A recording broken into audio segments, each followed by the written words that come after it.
Have you ever looked at your work and thought it makes sense, only for someone else to look at it and have no idea what's going on? Chances are your work has been infected. That's right, we're talking about one of the sneakiest motherfuckers that artists need to be aware of. Tangents.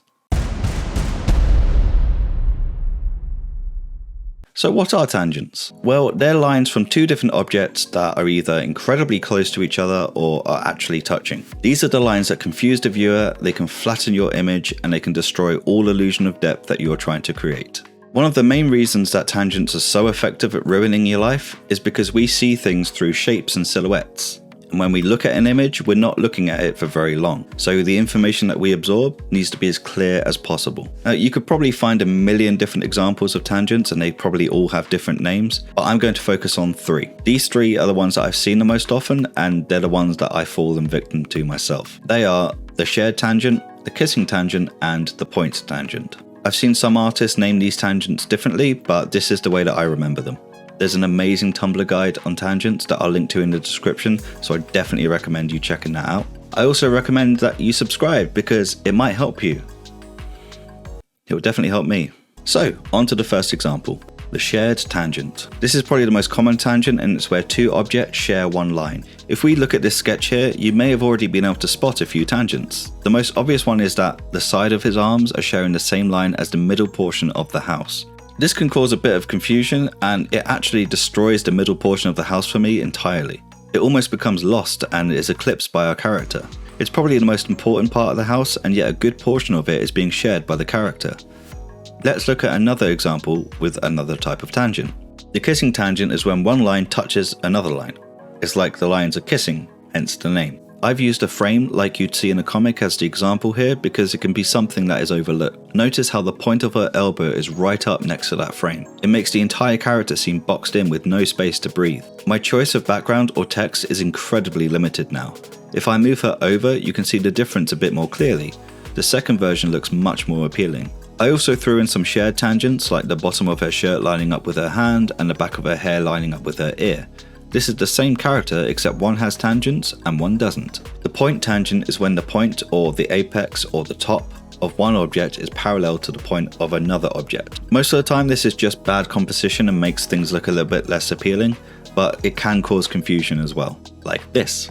If you were to glance at this sketch of Dr. Robotnik, or Dr. Eggman if you prefer, you might think that he's wearing a glass helmet or something. It's actually the visor of his spaceship. Yeah, that's the thing behind him, except his body is not just blocking the image, but it's blocking the silhouette. Also, that ship is suspended in the air, but it's also blended into the background because they're sharing the same line. Tangents all over the place are ruining this fun little sketch. Hopefully I've painted a picture of why tangents are bad and why you should avoid them, but don't get too stressed about them. Some tangents you just can't avoid, and some tangents don't really impact your work that much. They might even enhance your work in some cases. Remember that kissing tangent? Well, if you're a comic artist and you want to convey a sense of claustrophobia, then using kissing tangents can actually be quite an effective way of doing that. The main thing that you need to be looking out for when creating your work is what I'm creating and communicating clear? Just because something is obvious or easy to understand doesn't make it boring. So try not to be too clever. Even if your intention is to confuse your audience or make your piece intentionally mysterious, you need to make it clear that that's your intention. So how do you spot them? Perhaps one of the hardest elements of tangents is that they're actually quite difficult to spot, especially while you're creating. They're certainly harder to spot in your own work when compared to looking at other people's work. But there are a couple of things that you can do while you're creating your work so that you can avoid any unintentional tangent. The first thing to do is to flip or mirror your canvas. Most digital drawing software allows you to do this, and it allows you to flip your canvas horizontally.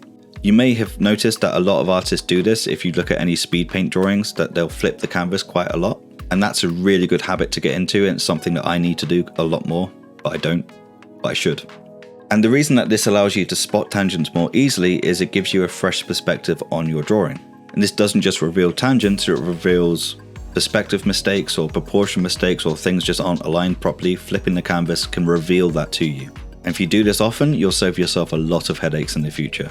Now, if you don't work digitally, what you can do is you can get your canvas or your sketchbook or whatever it is, and you can hold it up to a mirror, and the mirror will flip it for you.